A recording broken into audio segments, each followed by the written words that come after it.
Welcome. In this video I'll show you the best settings in Streamlabs OBS. So I've been streaming video games, but also recording tons of videos and tutorial videos. So I'll be showing you the best settings which have worked for me for, first of all, tutorial videos, but also games where there's a lot of movement. So let's actually go through each setting one by one. You want to click onto this settings icon and then go to output. And here we're gonna start with streaming, and then we'll move on to recording. Now for streaming, I have a video bitrate of about 4000. So because my internet connection is not as great, I decided to actually lower this one. However, if you have a great internet connection and a great PC, feel free to actually leave it as it is or even increase it. Then encoder, I use this one. Make sure it says new in brackets.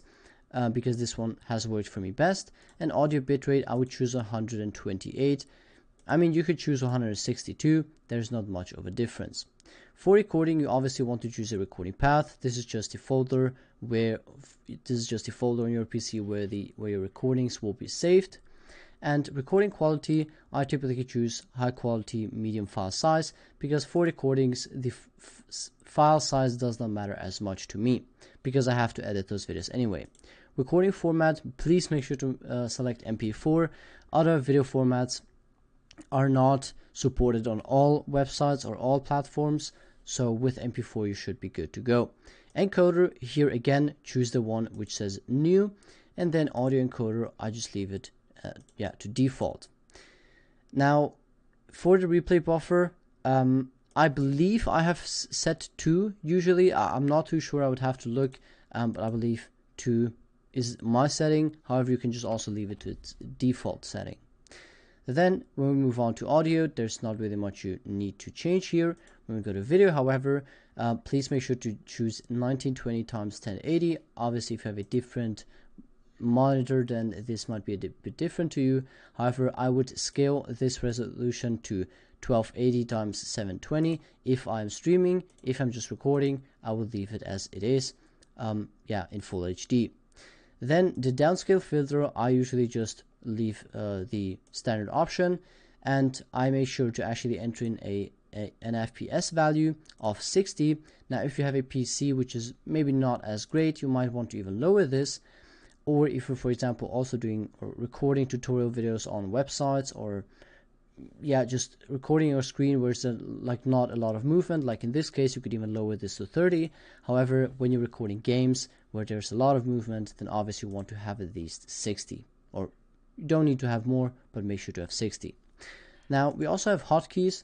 I think this is pretty self-explanatory. If you just click and press a button, this will be a button to then start your stream, and if you press again, you'll stop the stream.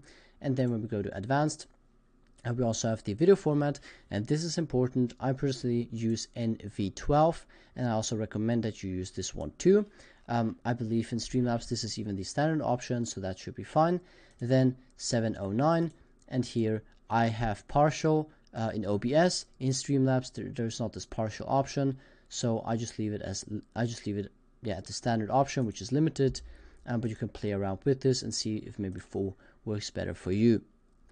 So these are actually the most important settings about recording and streaming. When you're actually going to stream, you might want to obviously link your Twitch or link your YouTube depending on the platform where you're streaming on, but these settings should be fine.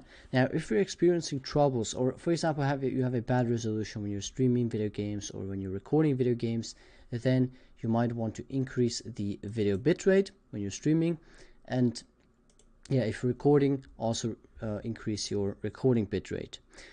Now I have a 5700 bitrate that works best for my PC. If you have a good internet connection and a good PC, feel free to even increase this because you'll have an even better resolution. And these are actually the best settings for Streamlabs OBS. If this video was helpful, make sure to like the video, and thank you for watching.